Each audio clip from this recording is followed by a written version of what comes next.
ನಮಸ್ಕಾರ. ಇವತ್ತು ಒಂದು ವಿಶೇಷ ಏನಪ್ಪ ಅಂತಂದರೆ ಈ AI ಅಸ್ಟ್ರಾಲಜಿ.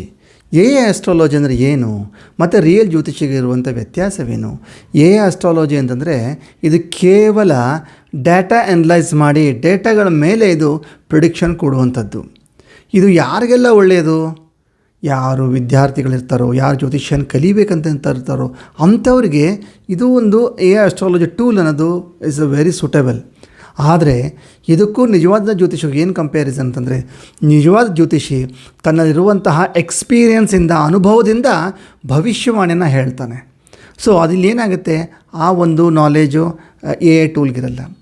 ಇಲ್ಲಿ ಜ್ಯೋತಿಷಿಗೆ ದೈವಾನುಗ್ರಹ ಇರುತ್ತೆ, ಅಲ್ಲಿ AI ಟೂಲ್ಗೆ ದೈವಾನುಗ್ರಹ ಇರಲ್ಲ. ಜ್ಯೋತಿಷಿಗೆ ಆತ್ಮ ಇರುತ್ತೆ, ಒಂದು ಅನುಕಂಪ ಇರುತ್ತೆ, ಒಂದು ಫೀಲಿಂಗ್ಸ್ ಅಂತ ಇರುತ್ತೆ. ಅಲ್ಲಿ AI ಅಸ್ಟ್ರಾಲಜಿಗೆ ಫೀಲಿಂಗ್ಸ್ ಇರಲ್ಲ, ಆತ್ಮ ಇರಲ್ಲ, ಅನುಕಂಪ ಇರಲ್ಲ. It works purely based on data. ನಾನು ಇವತ್ತೇನೋ ನನ್ನ ವೆಬ್ಸೈಟಲ್ಲಿ ಒಂದು ಜ್ಯೋತಿಷ್ಯ ಮಾಹಿತಿ ಹಾಕಿದರೆ ಅದೇನು ಮಾಡುತ್ತೆ, ಆ ವೆಬ್ಸೈಟ್ಗೆ ಹೋಗಿ ಅಲ್ಲಿ ಮಾಹಿತಿಯನ್ನು ಕಲೆಕ್ಟ್ ಮಾಡಿಕೊಂಡು ಅದು ತಮ್ಮ ಒಂದು AI ಟೂಲಲ್ಲಿ ಕೊಡ್ತಾ ಇರುತ್ತೆ.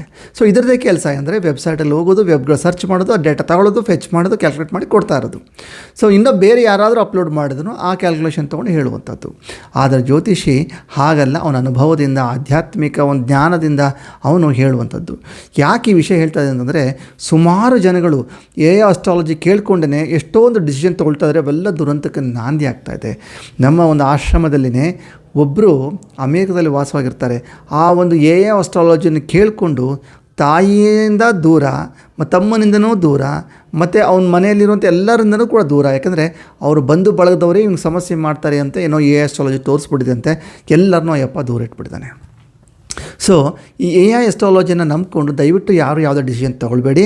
ನಿಮ್ಮ ಅಕ್ಕಪಕ್ಕದಲ್ಲಿರುವಂಥ ಒಬ್ಬ ನುರಿತವಾದಂತಹ ಜ್ಯೋತಿಷಿಯನ್ನು ಅಪ್ರೋಚ್ ಆಗಿ ಮತ್ತು ಅವ್ನು ಕೊಡುವಂಥ ಸಜೆಷನ್ನ ತಗೊಳ್ಳಿ.